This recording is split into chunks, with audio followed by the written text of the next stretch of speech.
So hello বন্ধুরা, আজকে আমরা জানবো যে কীভাবে ইডি হওয়া যায় অথবা সিবিআই হওয়া যায়। ইডি কী কাজ করে, ইডির ক্ষমতা কী, ইডির বেতন কত, ঠিক আছে। সো ভিডিওটি দেখার আগে অবশ্যই একটু লাইক করে দাও আর কমেন্ট করতে ভুলবে না, আর চ্যানেলটি সাবস্ক্রাইব করে দাও। How to become ED officer. ED officer হতে গেলে আপনার কী করতে হবে, এর যোগ্যতা কী লাগে জানুন বিস্তারিত। দেখো, ইডি সম্পর্কিত খবর নিউজ চ্যানেলে কিংবা সংবাদপত্রের দেখে অনেকেরই ইচ্ছা হয় নিজেকে এই জায়গায় দেখার। ইডি এর পুরো অর্থ হলো এনফোর্সমেন্ট ডিরেক্টর, ঠিক আছে, এনফোর্সমেন্ট ডিরেক্টর। এটি ভারতের কেন্দ্র সরকারের অধীনস্থ মিনিস্ট্রি অফ ফাইন্যান্সের আর্থিক তদন্তকারী একটি সংস্থা।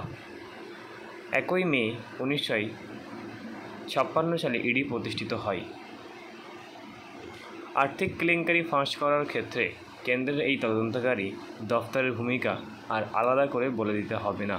অনেকেই চান ইডি অফিসার হতে, কিন্তু ইডি হতে গেলে কী করতে হবে, কী যোগ্যতা রাখবে, এইসব ভেবেই অস্থির হন।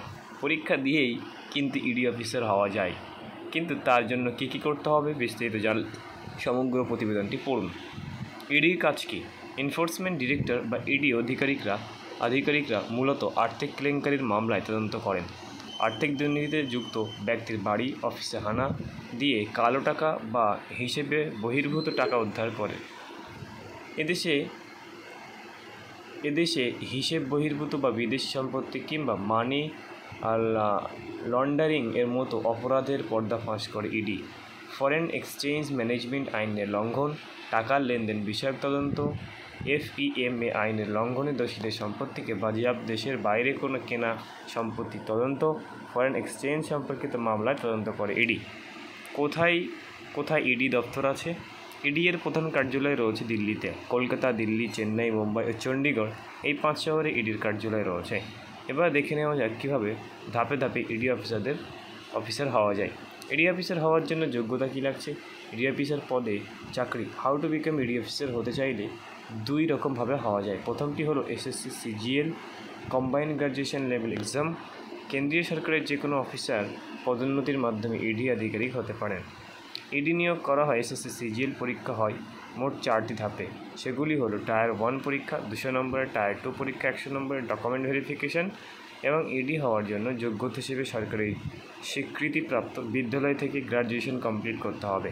চাকরি প্রার্থীদের অবশ্যই ভারতীয় হতে হবে। এছাড়াও দ্রুত স্বভাব ও মানুষকে যুক্তিতর্ক দিয়ে বোঝার দক্ষতাও প্রয়োজন। প্রতি মাসে একজন 60,000, তাহলে আপনি যদি চাকরি পান ইডিতে, তাহলে প্রতি মাসে 60,000 টাকা থেকে 60,000 টাকা বেতন পাবেন আপনি। পরে বেতন বৃদ্ধি হয়। ইডি অফিসার হতে গেলে 20 থেকে 27 বছরের মধ্যে বয়স হতে হবে। তবে সেক্ষেত্রে তফসিল জাতি ও উপজাতির 5 বছর ও BCটা 3 বছর ছাড় পাবেন। যদিও PW শ্রেণীর প্রার্থীরা এই চাকরির জন্যে আবেদন করতে পারবেন না। তো এখানে যেটা বলার কথা সেটা হচ্ছে, ইডি হওয়ার জন্য সর্বপ্রথম তোমাকে BA কমপ্লিট করতে হবে, গ্র্যাজুয়েশন, তারপরে SSC